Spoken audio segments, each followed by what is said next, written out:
Hi everybody, Chris Titley here and welcome to Scoreboard. This episode is powered by Swyftx, Australia's top-rated crypto exchange and proudly homegrown, just like many of the athletes and business leaders we feature on Scoreboard.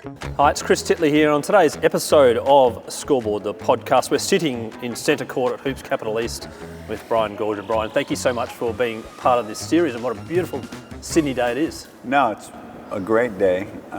We're saying that driving in today because we've had a lot of rain and, beautiful day today, and had a nice coaches meeting. So everything's behind me and I've got a free afternoon. Right. So today's a good day. Yes. What do you do at the coaches meeting? Well, we've got a couple new staff members, and our team's just assembled. So, getting everybody on the same page right now and making sure all the coaches are on the same page on where we're headed and where we've been and how we're progressing. So right now, I'm as a head coach, relationship building and communication is a really important aspect early in the challenges of this season. Are you as excited as a coach as you've ever been in terms of a coach through all these seasons? I am. The drive and the hunger's always there, and I don't know what it feels like not to have that, but I know this year there's an added energy towards this because I'm no longer coaching the Boomers. So I was always, having two teams, and your energies are split a little bit. So full focus now here, and two, last year was a challenging year. New, as I've said, new coaching staff, all new team. For me, coming back to the Sydney Kings, new ownership, and established some things last year, but didn't get to where we wanted to go. So I'm energized by the changes that we've made, the group that we've put together for this year, and taken a step forward from what took place last year. When you've got a new ownership group and you've got the Brian way for so many years in terms of your coaches, your principles, your values, and you may have a new CEO, how does it all intertwine, and how do you communicate to get that to where you want to be? Well, I always talk about the winnings and the picking when you do the player scenario. I think it's the same in taking a job. I'm very selective now on which job or I'd rather not work, and to this aspect that you're talking about, the way you're built, the way you put a team together, what's important to you. There's a lot of things that you want ticked that you're on the same page with, and my communication with Robin Denholm, the owner, and Luke Longley, who was my meeting with the Kings, and I met with a few for this last season after I came back from China. What next? They ticked the boxes. So Robin, what her vision is for the team, how you build a team, what's important. I felt a connection there, and again, we went through a rough process last year, and we were on the same page right through it. And so I feel good. That's why I'm excited about this year. It's part of the build, to be good at anything, there's process. And you're going to go through process, and going through process with somebody that's on the same page is important, or you've picked the wrong job. I was talking to Guy Malloy just before about process, and sometimes when you believe your process, you might not get the results, and you may start potentially doubting your process. Let's talk about your process, and in terms of your belief in your coaching style and your ability to get results, and now you're kind of fine-tuning it a little bit. Yeah, I mean, there's a general, or I've been in this a long time, and I feel comfortable about how you go about this. But there's also the process of evolving, getting better at what you do. And I can't coach basketball the same way I coached basketball 5 years ago. Certain things are more important in today's game than prior in style of play, in growing. So my energy is more put towards evolving and getting better at what I do, especially as I get older. Because I feel like if you're set in your ways and you're not willing to change, if you're not willing to listen, that's the sign of a guy that's on his way out the door. So example being this year when the season finished, not having the Boomers, I went and spent, close to a month with the New York Knicks and went to practice sessions, went to film sessions, met with coaches, met with players, and I feel like got better at the game. And then, constantly for me right now, I know it was my first year last year and my involvement with the Boomers. A real important aspect of this job for me right now is communication and relationship building. And again, and I'm talking about it, I started in this game and I was there, I started at 31, so brother and then father and now grandfather, so this evolution that I'm talking about is in there in an important aspect, but your core beliefs and how you go about your business is, and that process, the core of it has always been intact. And I think it's, in our industry, you win or you lose. So there's no gray area. And over the course of time, for a continued period of time, I feel very good about the runs on the board. The binary outcome of winning versus losing and the competitive nature of yourself and these professional athletes, where does winning sit for you now, being a bit more aged in your coaching career?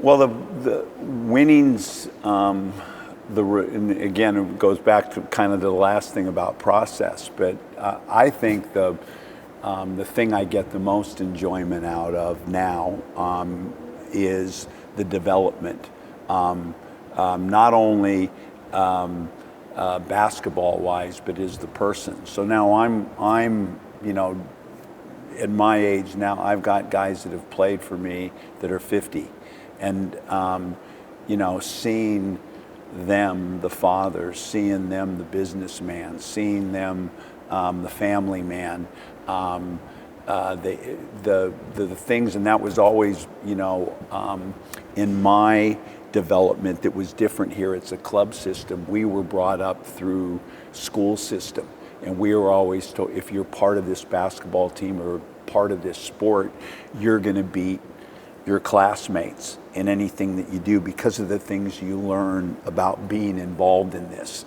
And my point being is that watching them become a better player, but also in becoming a better player, you're developing social skills, you're developing work ethic, you're developing trust, honesty, respect, all of those things. And I'm, at this stage of my life, been able to see guys now they're no longer playing that aspect. So, and if you're doing that, and they're becoming good people, they're becoming a stronger work ethic, becoming a better player, it leads to winning. Again, so the result of winning games, it's more process, and the enjoyment of that process also equals winning. What's your view on luck? I think to get to a lot of times to win the whole thing, there's an element of luck, but consistent winning, consistent performance, consistent excellence, I don't place luck. So example being, I think it's 15 grand finals or 14 grand finals I've been involved in. I've won 6. I went 5 years in a row and lost 5 in a row. Then I won 3 in a row, And in those wins and losses, if you're in that top 4 to get through and win the championship, there's an element of luck. Somebody else has an injury. They make a bad call in your advantage. And it can work and it's so tight when you get to those top 2, and there's an element of luck there. But your goal is consistent winning, to be in the games that matter at the end of the year, and now and then you're going to break through and win one. Big moments in games, do you thrive on them? Are you excited by them, or would you rather the team win by 40?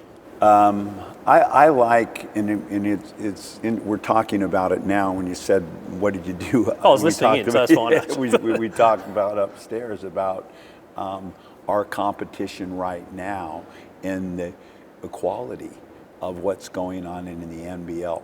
Because of Australian basketball right now, and the interest in basketball and the amount of kids playing, and the fact that we've only got 10 teams, there's enough players being produced that there's enough for everybody to be pretty good. And then so there's an equalization in the competition.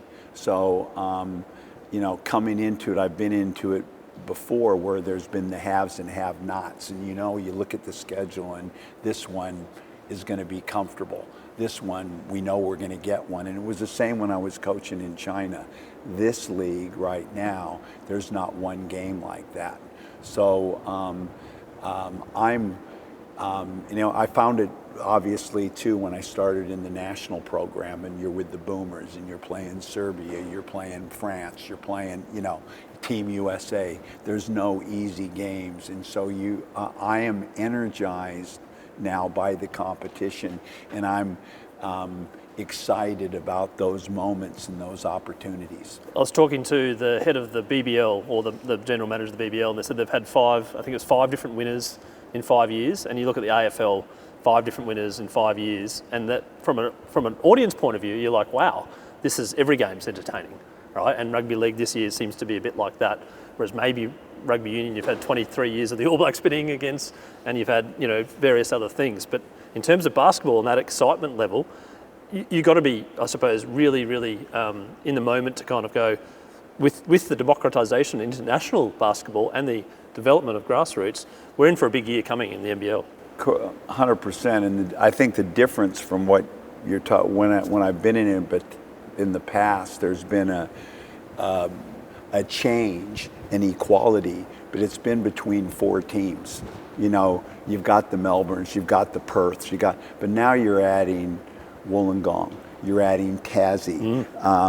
Cairns has become real strong this year, and Phoenix and that Melbourne rivalry. And none of the other teams are willing to, they're not getting weaker. So the other equality part of this is the Sudanese community. So now you've got, in our sport, you talk about the indigenous, but now we've also got the Sudanese community. And when I look at my roster and the national program, with the Boomers going away for 12 years and coming back and looking and identifying talent, you go, my God, this element wasn't here before. And now you throw that in there, and let's say there's 30 players and there's 10 teams, and you sprinkle 2 or 3 Sudanese players on each team. Again, it's boosting the competition, and what the NBL has done for Sudan in their team qualified for the Olympics and was very, very, very competitive at the Olympics. And most of those players that played for the Sudan were players out of the NBL. So this whole identifying talent, developing talent, competition, growing, learning. I feel very, very fortunate to still be, and I when you say today's a great day, when I get up, it's something that I'm very aware of, because interesting.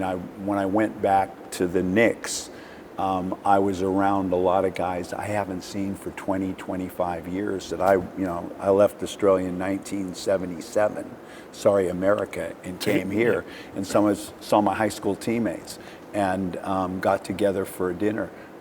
We're tired, and here I am, and I'm thinking, God, man, I'm going to practice tomorrow.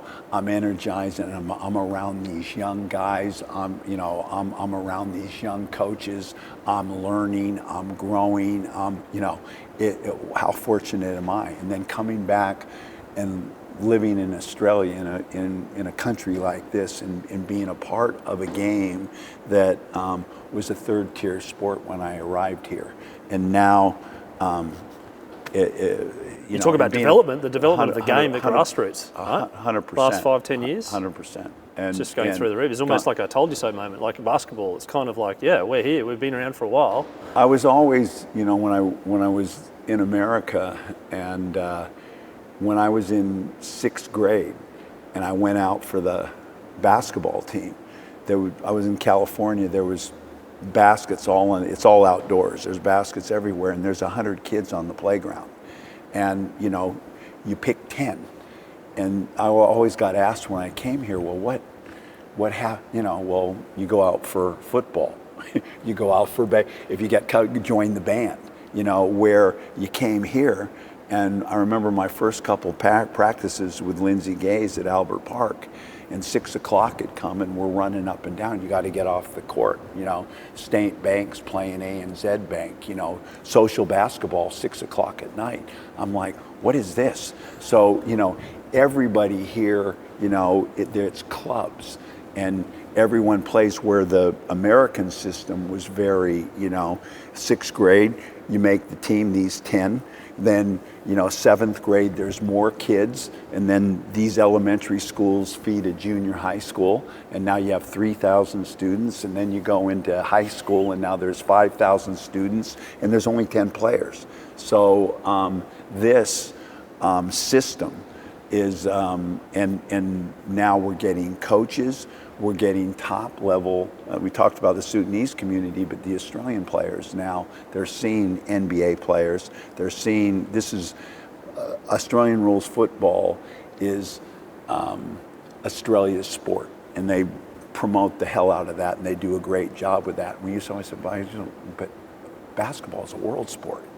But now, in today's age, you can see it. You can watch the Philippines, you can watch the NBA, you can watch and we've got players playing all over there. So I think young kids are being energized, and top athletes to pick basketball and get involved in basketball. So now the talent pool, the gene pool that we're working with is higher, the coaches are higher, and the results are as you see. Do you feel proud, in a sense, that you've played that small role in that development? Very, very. I'm definitely... And small is no mean feat. I'm just talking about the growth over the course of the change since you came in 77 to where we are now, to what the fingerprint you've made on Australian basketball. Definitely feel a part of it, and definitely proud of that. And I was very fortunate that when I arrived here, my coach was the national coach, Lindsay Gaze. Oh, if you talk about the fingerprint on this or the thumbprint on this in my lifetime here, it's Lindsay. And being with him firsthand of the energy and the truth that he was, the under 18s, the under 16s, Victorian basketball, the national coach, development, the Melbourne's advanced to everybody, everywhere in Australia, and maybe, I don't know if in the world, if there's more, and we don't have enough, but if there's more basketball courts for the amount of people than anywhere above Melbourne. And the guy that did that orchestrated that, was Lindsay. So his love of the game, his passion for the game, his trueness, I was a part of for close to 10 seasons. And it definitely had an effect on me. And, you know, I loved basketball, but he made it, by the time I finished, I continued to play when I finished college, and playing for Lindsay, what I'm saying, energized me to continue. And now as I look back on it, you know, we talk about processing the day to day. You never look in the rearview mirror, but you know, as you're coming down the back stretch of this, you look back and go, man, it's been an incredible journey, very, very fortunate. And as I said, guys at 50, 60, I have story after story where I was sitting somewhere and some guy will tap me on the shoulder and say, you coached me at St. James in 1978, and my kids play, I still play, you introduced me to basketball. You know, it's so there's a lot of those moments that really touch you. And those players that had you as the coach, do you remember most of them? 100%. 100%. The ones that from Ballarat through, and when I played, you know, with the Melbourne Tigers through, what are the funny ones are, you know, like, you know, it was, I got back from China and we had the blitz, the pre-season? It was not all the start of the... all the teams get together. Like the gather round and the magic round. Pre-season blitz. And I've been away... The Gold Coast, was it? Yeah. Correct. Yep. I've been away in China for 12 years or whatever. Where, you know, everything's, you know, this meeting, that meeting, seeing all the... back for the first time in a long time, referees, players, coaches, and finished the thing, and I was fried. You know, and I plopped down and I'm having a red and a meal with a friend, and some guy taps me on the shoulder, and I turn and look, and he goes, remember me? And I look at, and I'm looking at this head, and I go, absolutely not. You know, and he goes, you coached me, and we won the championship. And so I said, Kevin Shea, or whatever, you know, I shake his hand, and and the guy said, you remember him? He was 12 years old, you know. Oh, right. So he walks back, he comes back, and he's got a picture on his phone of the championship team, and I'm standing there, and all the kids are behind me. That's me. And they're holding, and he goes, he was 12 years old. And so now I go, how old are you now? And he was like 58 years old, you know, and he goes, I still play, my kids play. So it was I have moments like that, because when I came to Australia, we weren't like the imports now. We weren't hired guns. There was a common. I think Cal Bruton might have said that he was one of the first imports coming in, player imports, and that would have been. I was before Cal. Yeah. All right, and so, and hired like. We'll get you a job in your profession. So I worked at St. James as a teacher, and I lived at Scotch College and was a housemaster. And then I played basketball for Lindsay, but and the imports at that time had a kind of a bond that we were all backpackers that loved the game, that just hopped on and said, you used to get a deal if they needed teachers here. So a lot of us were teachers, and a lot of us loved the game, and we weren't getting paid to play basketball. We had a passion for the game. And what was life like in '77, and what made you come over? What was the drive to come to Australia? I played. It's an incredible story, but my senior year, we played what was billed as the Australian. Every game, every college team would have a game against a foreign team as a practice game to start their year. And we did Serbia, we did Germany, my senior year was Australia. So I'll never forget, we come in, and back then, not short back and side, if you had stubble on your face, back to your room, discipline. And in comes the Australian team, and they look like an AC/DC rock band. What are those shoes they're wearing? They're wearing Ugg boots, you know, and they've got long hair. And after the game's finished, we have with the sponsors, they're drinking beer, chasing the cheerleaders. And I remember sitting with the guys on our team, and they're all going, I want to play on that team. So did you win? We won by about 40, but it was not the Australian national team. It was a club team from Newcastle. I found out later. The Falcons, but it wasn't the Falcons. It was like a club team, and they weren't very good, but they were a barrel of fun, and they looked like they were having fun, and they were everything that looked like a good time. So they left an impression, and off they went to play other games. And at the end of the year, my roommate was about 6'8", 6'9", and he was going to college. He was going to get a professional contract to play in Europe.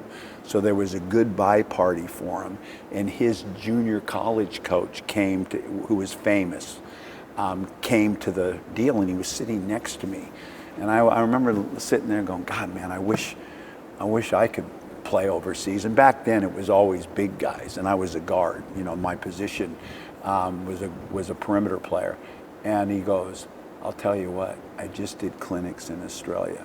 And he goes, if I had a son, that's exactly where he'd be. And I looked at him, and he goes, I can get you there in a heartbeat.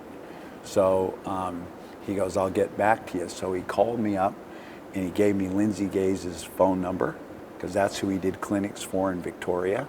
I called Lindsay, and about a week later, phone call, hey, you want to come, you know? And my dad was a coach at the time, and I remember, because it was a big deal no one knew anything about Australia. I remember the plane flight. I had no idea. The guy next to me said, relax, you know, you got 15 hours to go. And I'm like, 15 hours? You know what I mean? I had no idea what I was walking into. My dad said, you can always go there, hop on the plane, and come home. You know, but he goes, if follow your passion. If you're, you know, when you're 50, you look back and said, I should have given it a shot. So I got there, and I remember phone calls were expensive back then. And you also probably had to do the 0061, about 25 different digits, and then hold for the operator. You know, hey, Dad, I'm not coming home. And I knew within 6 months of being in Australia, this is me. This is me.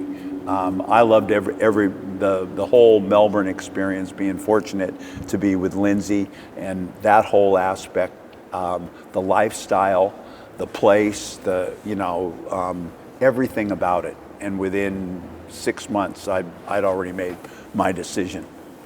And when you came to Australia in '77 and you watched your first game of VFL in Melbourne, what do you think? I could not, to be on, I can't remember my first thought. I just remember Kevin Bartlett, and I remember everybody yelling, hungry, hungry, and I was standing behind the goal square and looking at this and going to the cricket for the first time. The tennis was at Kooyong, and I was staying at Scotch, so seeing all the sport. But when you talk about AFL football, actually that became very influential in my coaching. And my love of that game it's been a challenge, because that's the one that gets everything, and you were always the third tier sport. But the people involved in that sport, the sport is a spectacle.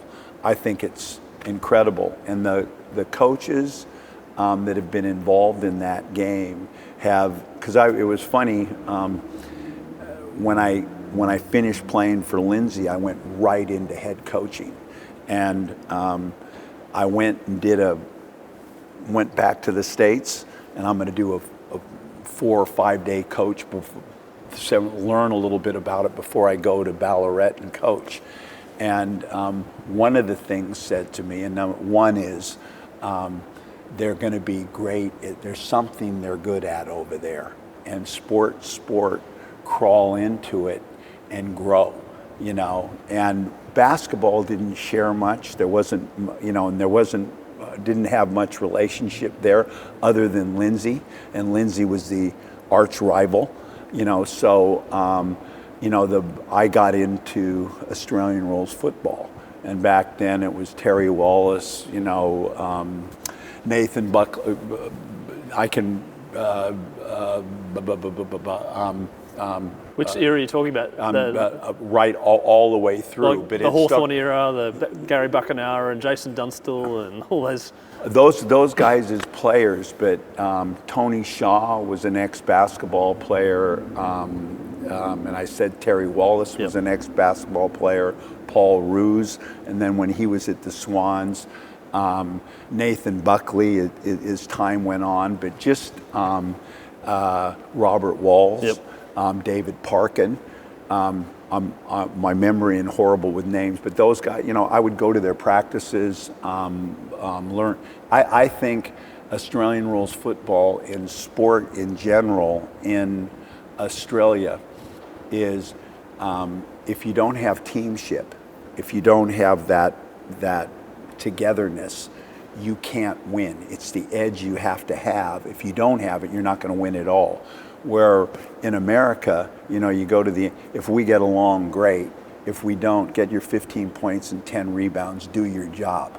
We're okay. It's not as an important element. So that teamship, the individual skill, the weight training, the leading teams with Ray McLean and all the background and all that, the Bloods with Paul, a lot of that was instilled in me. And then in America, that meeting I had, it was always, in my start, and when you say process, was outwork them. He said, I remember he said, Aussies like their holidays, they like their beer, they're going to do their day's work, and then they're going to, burn them down. If they train at 6 to 8, you're going to train at 6 to 8, you're going to come back and train at 3 to 5. So when I went to Ballarat and I started in it, that was my whole mindset was, grind this thing out, which evolved into me being attractive to young players. Young players came and played in the teams that I was at because they felt like they'd get better in the environment that we had. And then there was another group of players that weren't attracted at all. And you learn, I guess, in sport that, I think if you're attractive to everybody, you're not very good. You're not for everybody. It's, mine started that way. You bring up an interesting point about the AFL and the team, right? Because as a player in the AFL, you're playing at a team level and you win a premiership, hypothetically, like the Lions did last year. So you're a premiership winner. Then there's not much else. Maybe a second premiership winner, a third premiership winner. When it comes to basketball, you've got the NBL, and if you're really, really good, you might go to the NBA, or you might represent your country at the Olympics. Correct. How do you balance that a little bit in terms of the individual person coming through going, I don't want to stay in Australia, I want to play in America, or I'm playing for my boomer spot, versus AFL, I suppose, where there's nothing more? Yeah, if your job is to make every player the best that he can possibly be. And like with the Kings right now, most of these guys are on a journey, and the goal isn't, we're part of a process to move you to, hopefully, to the Boomers, to the NBA, and if you do a good job of that, you get the next one. So, you got these 5 guys and they have potential to be, and if those guys go on and reach their potential and end up playing EuroLeague or playing in the NBA or playing for the Boomers, the next crop that come through are attracted to you. And that's been and you're most proud of is, one of the first NBA draft guys came in just out of tennis one year with the tie, Chris Anstey, and ended up being the 15th guy taken in the draft. And from him, Sam McKinnon, Frank Drimmick, Jason Smith, all of a sudden, so development, making a player or helping a player become the best they can be, And all of this, what you find was, and I learned it became loud and clear when you were at the Boomers, is word of mouth. Players talk. Hey man, this program's really good. If you want to get better, go to this guy. He's really, now I'm not saying them talking about me. I'm saying, you realize that players all communicate with each other, and being in China, and you can't speak the language or communicate. How do you get their respect? How do you get them? And two things, work ethic. If you're the first one in there, I'm in Team China, Red Army, all these 7-foot Chinese guys, and I've stepped off the floor and walk in, I can't communicate with them. How do you get their attention? How do you get them to any respect? How do you earn that? And you can't. One of the things that, and I'm sure you can tell by this, I can talk, I can verbalize, that's taken away from you. So one of the things Yao Ming, Gigi, all these great players, the video. So sit down with them, and their personal clips. Here, I got this, Yao. Have a look at this. Nobody was doing that. You're the first one in the gym, and then all of them, no matter, players know if you're competent. And so one of the hardest things to do is to take, there's the team thing and making a team better, but taking you as a player and making you a better player. This foot goes here, this hand goes here. The counter to that is this. And players know if you're competent and if you know what you're doing. So constantly video, coaching clinics, America, growing, learning your craft. And it became really, a lot of things when you talk about clarity and simplicity, I think the magic is in that. It became, and so much growth, and I told you about, growth and then things that were, but the growth in China in that area because of the communication aspect and how to be able to compete and win and get respect really got me in that lane. And when I came back to Australia and I could do this again, and I turned and look and go, God, I've become a lot better in a lot of areas by that experience. What about fun in all of this with professional athletes, lots of money, professional coaches, etc.? Are you having fun, or is it a hard slog? I always, my God or my goal, the guy I love is Bruce Springsteen. I love Bruce Springsteen, and I love, it's like if I was a musician and if I wasn't I'd want to be like the energy, the passion, I feel like I've got that life. I'm, if you say to your grandson or you say to your daughter or whatever, my dad to me, and I've heard people say different aspects. It's not always going to be fun. You got, follow your passion, follow what you, and I keep my life, I look back and go, I haven't gone to work. I haven't put on, I've fell in love with this game, and I've done nothing but play a game my whole life and fed my family with that and been involved in my passion the whole time. So when and I'm at a point now when that stops, I'll stop. And right now here I am in my 70s, and I feel as energized and excited about the upcoming season, my players, my opportunity, so again, on that side of it, blessed. And I have, I think back a particular moment when I told you about, going from elementary school to junior high school, and then high school is 4, 5, and 6, and if you get a college scholarship to college. And I was I was very tall, very thin, and the coach invited a guy to come and speak to us. And I remember he was on the cover of Wheaties, and he was the decathlon championship. His last name, this was a guy from the 50s. So it's like Richards. Pretty hard to Google. Richards or what. But he was a world champion.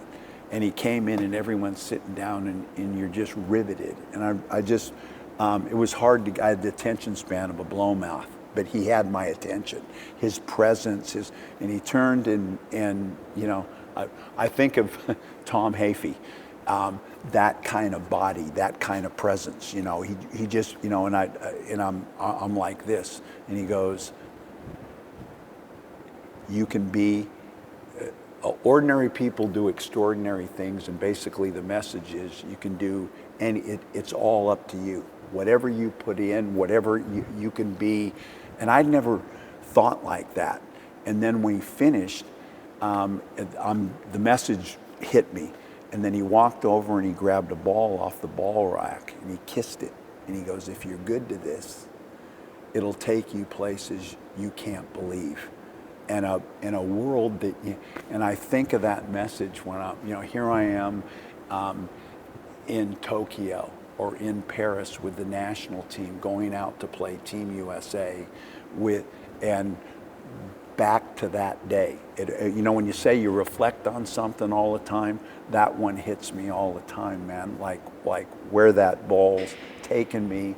And when you ask the question about passion and joy and love and how fortunate, it's not something I just blow off. It's something I think about all the time. And in terms of the players, you sometimes see that they might be in a bit of a rut, and then that relaxation, just go out and just have fun.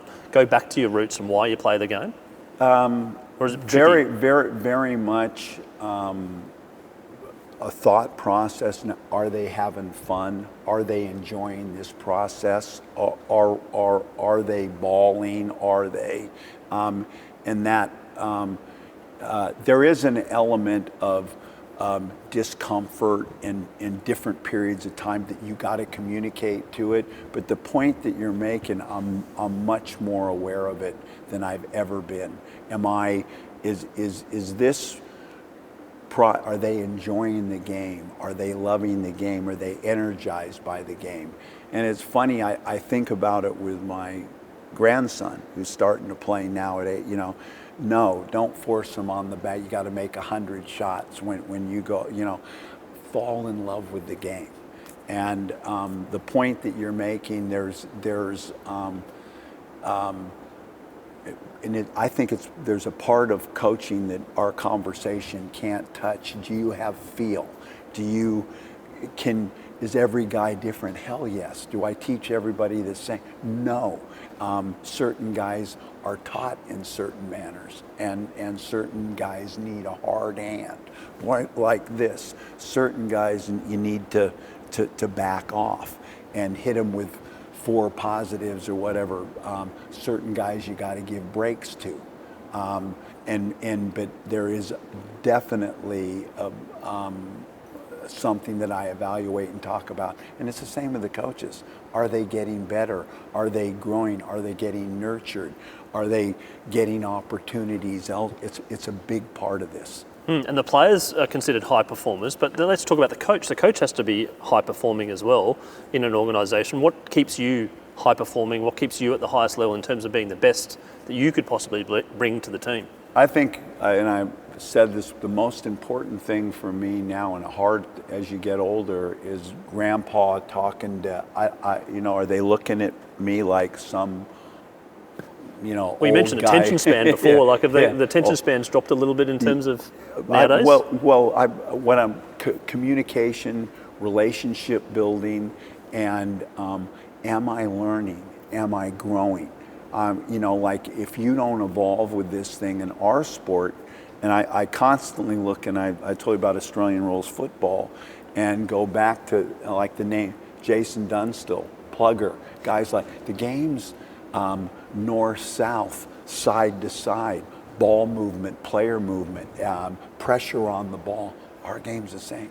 And so the game I played, not only played, but coached 5 years ago, and how I coached.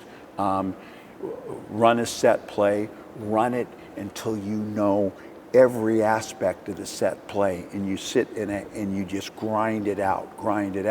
Now the game's played advantage, disadvantage, decision making.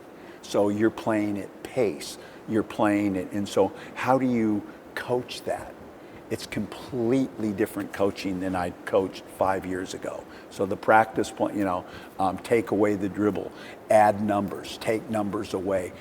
Totally different than it was 5 years ago. And when I went to Vegas this time and spent time with the Knicks, how do you use a ballroom and do it without a basketball in a basket and do game prep? Basketball without basketball? Basketball without basketball.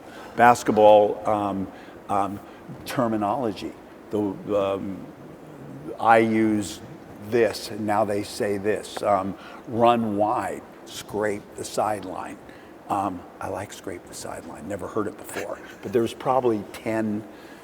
So you come back from that, and you've got a notebook. You've got all these things on your computer, and you go, man, I'm not going to instill that everything, but I'm growing. I'm learning, and that aspect for me is a very, very important part of staying in the game. Because I think if you're the communication piece, the competence in growing and learning is when that stops or slows down, then it's time to move away. And you mentioned about the evolution of basketball. Are you comfortable with the evolution of basketball, or are there things that you're going, I just don't agree with that, but that's kind of the way it's going, I better agree with it? I love the game and the way the game is being played. Some of the things around it, what's going on in college basketball right now with the NIL money, I think that's a huge discussion. And with sometimes now, the entitlement aspect, and I'm as you build these relationships, people that that you want to spend time with, and you want to grow, and you want to. So I go back to, and I hope I'm not veering from your question, but one of the first things when I started, because there's like, let's say 10 dot points you live by, and one of them is the winnings and the picking, and that came from like the selection of people is really important. And in that selection now, that piece, there's, is the person entitled? Is it about the money? Is it about the game? Does he have the work? So there's more challenges, I think, around the game. When I said, when I started, the guy that spoke to the team, my high school coach, my 8th grade PE teacher, those guys, Lindsey Gaze. Now there's a group around these players. This guy's gonna make, if he does it, I can identify now at 10 years old, you might make $40 million a year. How many people now? Who's his circle of influence? Who's the, so you're looking at things and evaluating things you didn't before, and there's more obstacles around it. To answer your question, the game itself, the pace of the game, the athleticism, the style of play, I'm loving it. And I say the same thing with Australian rules football. I love the pace. I love the scoring activity. I love the pressure on the ball. I love the athletes that being built, and how you're coaching and how you're teaching and the way the game's growing. And what about all the data that comes with that, and all the peripheral stuff around nutritionists and diet and all these forward-thinking ways? Are you still a little bit old school, or are you running with it?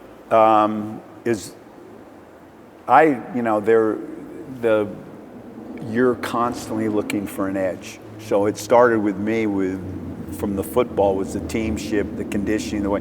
Now you're moving into, this piece of this analytics, and now for me, some people are buried in that, and some people you're asking really good questions, because let's say when I'm looking for an assistant coach, a lot of people are good with the computer in front of them and good at the data, but when you're in the locker room and the personal touch and being able to shirt front, being able to deliver information is a skill that there's some issue that some guys struggle with that and in a big way. And then and I'm always saying, the computer, the information's important, but this, I would rather you have a respect and build a relationship with a guy than being, buried in the computer and uncomfortable in that position. And then the analytics, to me, there's a lot of information being dealt, and I'm looking at, well, who are the 4 guys he's playing with? What's the time? What's the score? Is it the first quarter? Okay, he's got 16 points and it's blah, blah, blah, blah, blah, blah. Well, did he score 12 in the first minute, and then when there's 8 minutes to go in the game and the game's on the line, he never makes a basket? Does he come into the game with 3 guys that aren't very good? And so I think there's a lot of times with the information. So what is God to me is clarity and simplicity. So what out of all this analytics can you pull out of? Can you pull out 4 things that really matter and really make you win, and not that? I think that's the magic. Is in, like I keep saying, is in the clarity and in the simplicity, and it's hard to stay in that. And I was really challenged in that area with the national team. You wanna, and I got some great advice there, and I think the simplicity, the clarity, really, really helped us get a medal. The clarity when it comes to a big timeout with 3 seconds to go or something and the game's on the line, what gets you in the right frame of mind to get that clarity and that simplicity just to bring it back? Because there's probably a lot of tension. A lot of people are like, what now, coach? Or what are we doing? And you're like, right. I think it's something that you've got to practice. It can't be decision making or clarity or both. I think both, and then those moments can't be. It's got to be I know, and I'm not only in that scenario, but I give you the best example of clarity is when we lost to Team USA, when we got the bronze medal that we've never got. When I walked down the staircase going into the locker room after the loss, which is you can't we lost, and we continue. We've got another game now for 3rd place that we've never won, which is a bronze medal. As we were walking down the stairs and I swung, I knew exactly what I was going to say. And it was, everybody, I visualized winning. I visualized losing. And I knew as I was walking down that stair, I knew where I was going to put my foot. I knew who I was going after. I knew exactly what was going to come out of my mouth. And like clockwork, when the thing's on the sideline and you're down 1 point and you call a timeout, the crowd isn't there. We've done this at practice. We're in B, down. Option 1 is here, here, and here. Let's go. And you're not sitting, this game's getting close. If it's 10, so what do I do at a timeout? It's rehearsed. And if you're ever in a moment where you don't have that plan B, plan A, and you're not prepared. And in coaching, and I'm not a lone ranger in our competition. We're geared for that moment. And when nervous before the game, and the pit of your stomach, sit in the car seat this way, open the door, all the superstition. I've got all of that. But once the ball goes up, it's like I'm here right now at practice. And I'm the same way in the game as I am in practice. You never sit down, you never walk, you walk on the sideline. From the time a ball's gone up and I started in coaching, I've never sat down. And I don't sit, I stand the whole game. And that's how I am at practice. And those timeouts and those moments that you're talking about are moments that you've practiced, you've been involved in for a long period of time. Just touching on the Team USA into the bronze medal match, and you visualised losing. What was your visualisation before that third, fourth game? Did you visualise winning and losing? I was the most nervous I've ever been in my life for a game. So I'm answering your question. When the game finished, I had a conversation with a player late that night. He left. I coiled up. I had to go to shoot around or meeting that next day.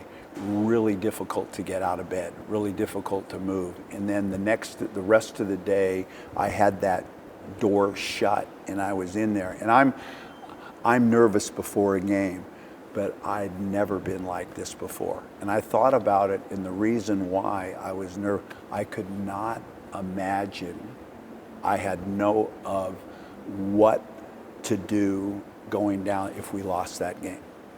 So Patty Mills, Joe Ingles, a long process, 12 years separate, come back 5 times. This is it in my mind for them. They're not coming back for another 4 years later. In my mind, this is the last opportunity in their mind. If we lose, it's 5 times you've been dumped on this. What do you come? Okay, we'll all huddle up. Next time, there's no, and so my answer to you in my whole career, 40 years of coaching, I had nothing for them if we lost that game. And could not imagine it, could not think about it. And when it finished, not only, it was COVID, you're in this little box, but I realized it was one of those moments. If you have, what's some of Australia's biggest moment, the whole country. We had, I always say culture, all that stuff, art, it was visual. I mean, everyone in the country could see there was a connection here with that group of players. And it wasn't just in the locker room. And how they played as a group, how they interacted, what they'd done for the game, it was there, and you were in that moment. And I've never felt anything like it afterwards as well. And if that moment, there's nothing close to how I felt after we won that medal. You talked about nervousness before the game, and the ball goes up, right? And then you're good. You're walking, you're standing, and you're in the game. But then, closer towards the end of that game, there's a little player called Luka Doncic just starts shooting threes. What were you thinking then?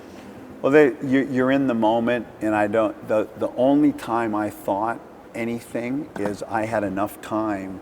Luka doing what Luka does, that's the fight. All right, that's part of, you're throwing punches, and that's some of the punches that are coming, and there's lead swings, and that's what you're living in. That's what it's going to be. It's when there was a minute 48, minute 50 left, you've got it. You've won this thing. So I had a block of time to walk up and down that sideline and catch those eyes and have those hugs and have those high fives before, that was the blessing that I remember. The fight and the lead swings, and it's all part of the battle. You're in it. But you look up and you look up at that scoreboard that they can't come back from here. This is ours. And that block of time I treasured. I got a piece of everybody down that bench, but managers, high five, it was, and it wasn't just that team. It goes back to Lindsey Gaze and and the work and the blood, sweat, and tears. Lindsey, his son, Andrew. I'd lived and been a part of that all the way through, so I'm not just an American off the boat that's come to coach the team for 2 years. I've lived that and watched some unbelievable human beings that I love and care for that were living and breathing every moment, because one of the things you get on the uniform, every guy that's ever played is on that, and when you get the medal, all of those guys, Brian Curl, Lindsey Gaze, Barry Barnes, Adrian Hurley, I've been around all, they are a part of this. It doesn't just happen with that team. It's a journey that everyone puts in and chips and chips and chips and builds, and boom. Does that medal get better with age? Like, do you look at it and just think about it every day? And it was funny that we're in COVID, and I'm in Darwin somewhere, because I got to do 12. So the plane does it. Yeah, we go up there, and I get out of that thing. You can imagine. I told you about we won. So what went on after the win? I was not feeling the best when I got off that plane, and I walked into the quarantine station thing, and I chose. I didn't do the hotel thing. I'd done that. We were in some remote springs up in the, and I stepped off there, and the whole swim team was in there, and they were chanting as you came in, boomers, boomer. And then I go into this little cottage, and I'm in a cottage, Maddie Nielsen's in a cottage, and Reith Duop's in one.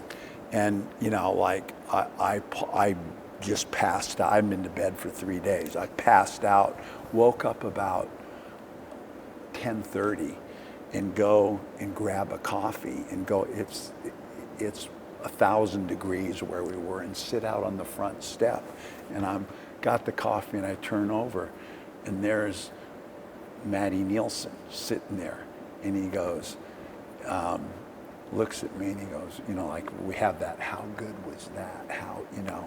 And then he goes, yeah, are you ever going to forget that one? And I go, every single day the rest of my life, I'm going to wake up with that.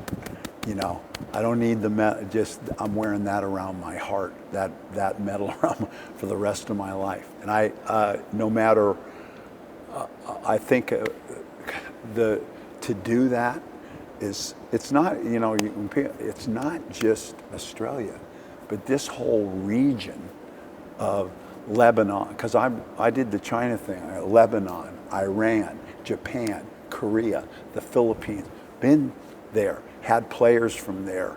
I've been over there for 12 years. All of those places, no one out of this region ever, Chinese Taipei, has ever medaled in basketball. So we were when I go to China, when you go to Manila, and where I was around the Filipinos and all that, that medal, because the whole region, Japan, they're all trying to do that, and it was so it was bigger. And we talk about Australian rules football as Australian sport. We're in a world sport, and this whole region we represented. So it's the first time China, Japan, I keep saying it, but like when I went around there, the love and the respect, that instant when you come in, medaled in basketball. Yeah. Where's the medal now?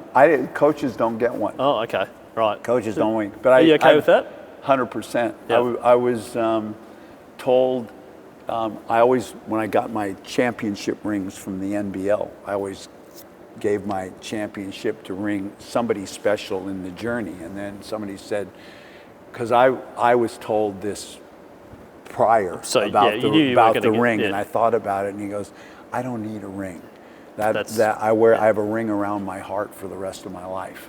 And I thought about that, and that rang true. It's something. Yeah. Something. No one can take away from you. 100%. It's in there. It's in there forever. Speaking about sporting moments, obviously, iconic in Australia that game. But as an outsider watching other sports, what's your favourite all-time sporting moment?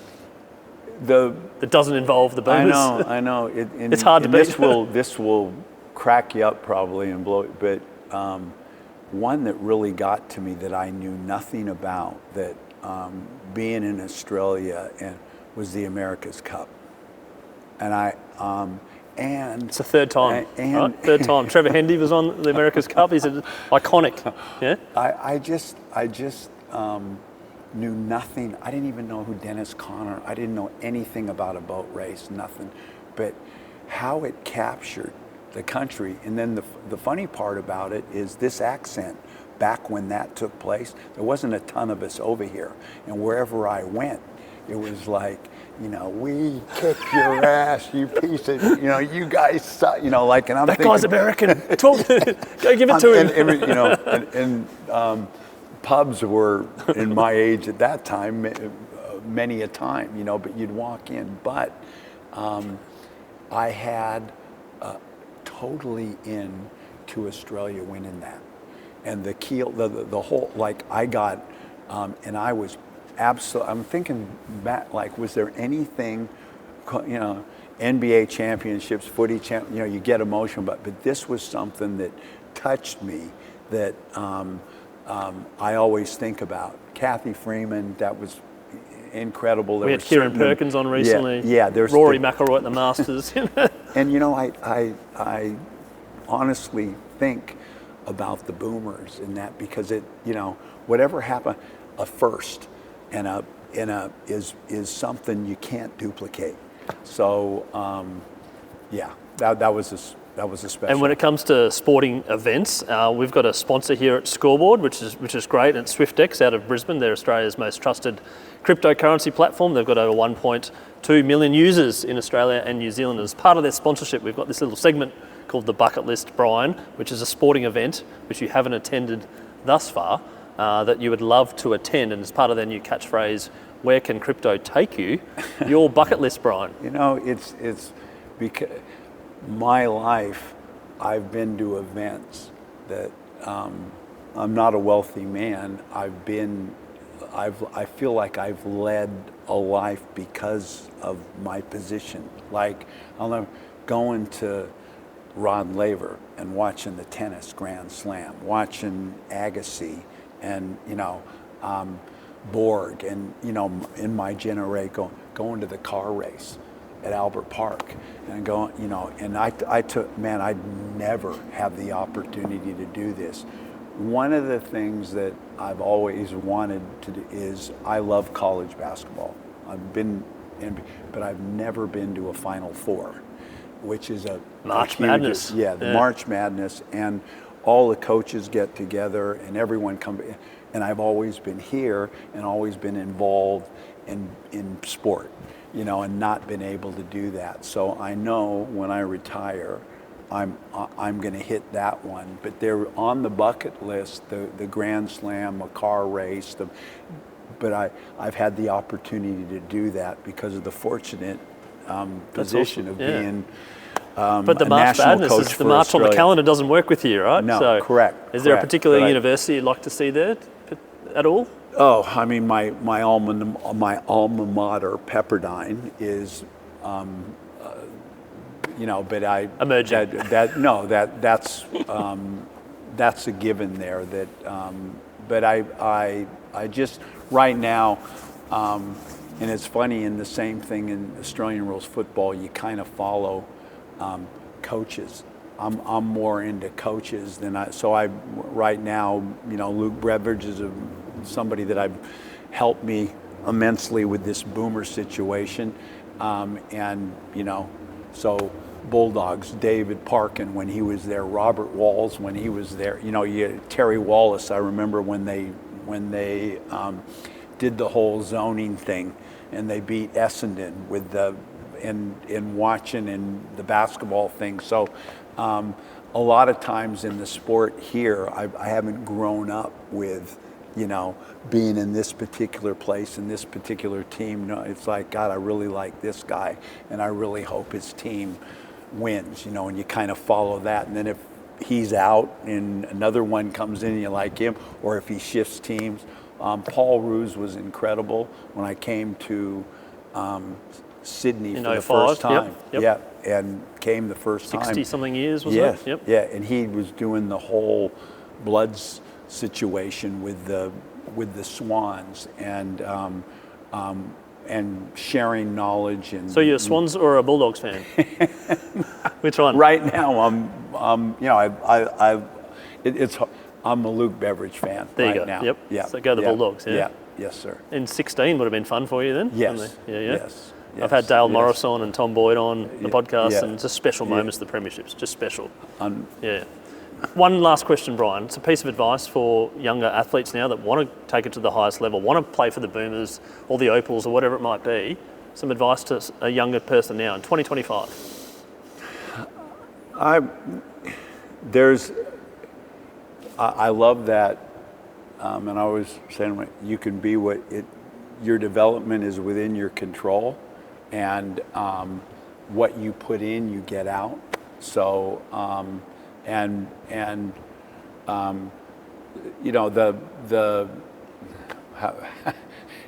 always end up talking a lot on this subject because I just surround you. I think your circle of influence, who you get advice from, and then I know, and I always look at it, if it's my grandson, that the people that you're learning from are competent. And our sport, what we do, it's perfect practice. And what you put in, you get. So I give the example of Curry. He was taught how to shoot properly. Show them, they do it, correct it, repetition.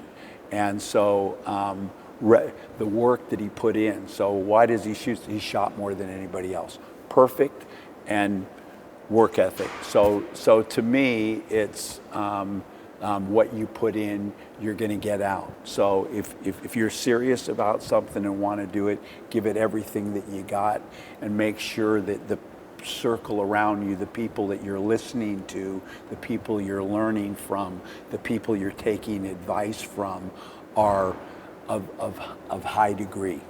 Brian Goorjian, thank you so much for being on Scoreboard, the podcast today, to sharing your journey from Australia in 1977 to where you are now, still as energised as ever, coming up to the upcoming NBL season. I wish you all the best in the Kings this year, and looking forward to following your progress and helping where I can. Thank you. I really enjoyed that.